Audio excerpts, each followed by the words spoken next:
Magandang umaga mga kaibigan. Ngayon ay ipapakita ko sa inyo kung gaano kabilis lumangoy ang aming mga itik. Subalit dito sila nakakulong sa may tabi ng ilog. So ayan po, ang miliksi na po nila.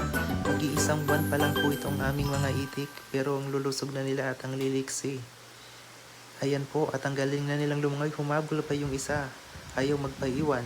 Yung iba naman po ay hahabol pa dyan. Kung makikita nyo po ay napakarami nila. Ayan po sila. Nandun pa yung iba sa likod. At ayan po, pila-pila sila para sa ayuda. Ayan po, ang liliksi po ng iba. At ayun pa yung iba, susunod din sila dyan. Tignan mo naman kung paano lumangoy. Pila-pila po silang lahat. Ang sarap tignan.